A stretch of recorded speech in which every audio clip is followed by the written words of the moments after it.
Bonjour à tous, et aujourd'hui nous allons parler d'un des membres du groupe de musique le plus vendeur de disques au monde, les Beatles. Et par avance, je m'excuse pour mon accent anglais qui est déplorable.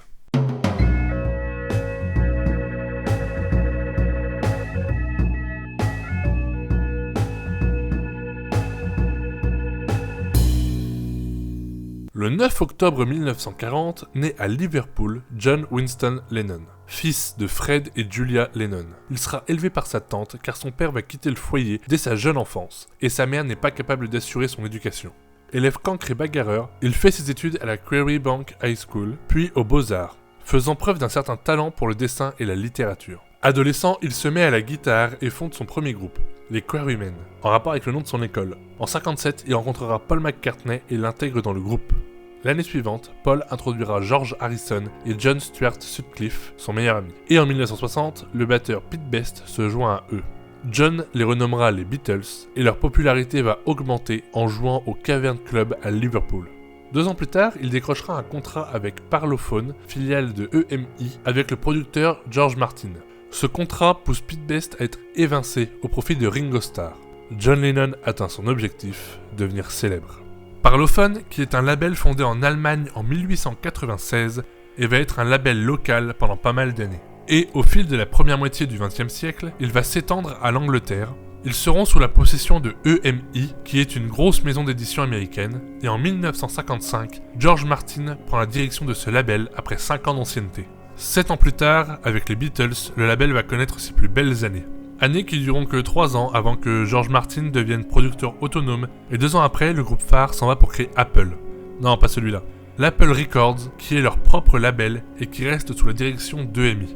Parlophone sera revendu à Warner Music Group en 2011, mais depuis les Beatles, ce label ne sera jamais revenu au devant de la scène. John Lennon épousera Cynthia Powell en 1963 et un fils, Julian, naît de cette union. En 1965, les Beatles sont à leur apogée et John commence à délivrer des messages dans les chansons. Il y exprime un certain malaise. Et 1 an plus tard, alors que le groupe opère une mutation importante dans son style musical, avec la montée du psychédélisme, John fait la rencontre de Yoko Ono, une artiste japonaise. Il nouera une liaison avec cet artiste qui se terminera en mariage en mars 69, après son divorce qui a eu lieu en 68. Sur le plan musical, John et Yoko réalisent plusieurs albums expérimentaux, ce qui éloigne John de son groupe, et en novembre 68, il sortira son album Too Virgin. 1 an plus tard, John continue sa carrière en solo, mais sortira quand même les albums Let It Be et Abbey Road avec les Beatles. En 70, il annonce officiellement la fin du groupe les Beatles, et à cette époque, John Lennon a déjà sorti un 2e album expérimental, Life with the Lions, ainsi que le Wedding Album. Il aura aussi créé un nouveau groupe appelé le Plastic Ono Band qui jouera notamment au festival de Toronto. Cette même année, il publiera 2 livres, il jouera dans un film de Richard Lester et lancé avec Yoko la campagne War is Over avec les 2 fameux Made-in de Amsterdam et Montréal. Pendant les années 70, Lennon poursuit sa carrière solo et en décembre, il sort son album Plastic Ono Band avec entre autres des titres comme Mother, Working Class Hero et God. En octobre 1971, c'est Imagine qui se retrouve dans les bacs, dernier album anglais de Lennon qui s'est installé avec Yoko à New York en septembre de la même année. Après une grosse querelle avec son ami Paul McCartney au sujet des royalties des Beatles, son premier enfant avec Yoko, Sean, naît le 9 octobre 1975 et excepté quelques collaborations avec David Bowie, Johnny Winter et Ringo Starr, pendant 5 ans, John Lennon va vivre cloîtré chez lui. Et à l'automne 1980, sort l'album Double Fantasy, où ses chansons alternent avec celles de Yoko Ono, et Lennon redevient alors productif. Il enregistre des maquettes qui seront publiées plus tard sur Milk and Honey. Il travaille sur l'album de Ringo Starr et prépare la tournée Double Fantasy Tour. Mais tous ces projets vont brusquement s'arrêter le 8 décembre 1980, à 22h52.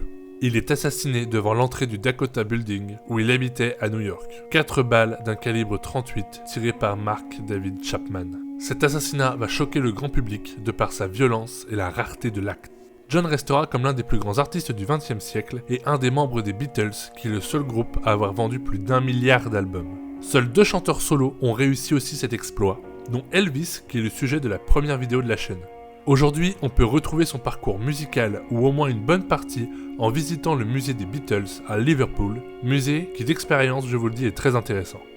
Nous allons désormais passer aux anecdotes. La première nous emmène à Prague, où dans cette ville, un mur a été baptisé le mur John Lennon. Il a pris de l'importance au décès de l'artiste, car un mouvement populaire l'a transformé en mur commémoratif. Ça a commencé par un portrait et des paroles, et aujourd'hui il est complètement recouvert. La seconde anecdote nous emmène en 1970, où lors d'une interview, John Lennon va donner le nom de la chanson des Beatles qu'il aime le moins, voire n'aime pas du tout. Il s'agit de Run for Your Life. Par curiosité, je vous mets le lien de cette chanson en description. Enfin, pour la dernière anecdote, nous allons à une vente aux enchères qui a eu lieu en ce mois de décembre 2019. Une paire de lunettes de soleil appartenant au chanteur a été vendue aux enchères pour le prix d'une maison de 100 mètres carrés en campagne, soit 165 000 €. C'est assez impressionnant pour une paire de lunettes. Sur ce chiffre exorbitant, je vous présente le rébut pour le personnage de la semaine prochaine, et je t'invite à t'abonner, liker, partager, donner ton avis en commentaire, et je te dis à la semaine prochaine.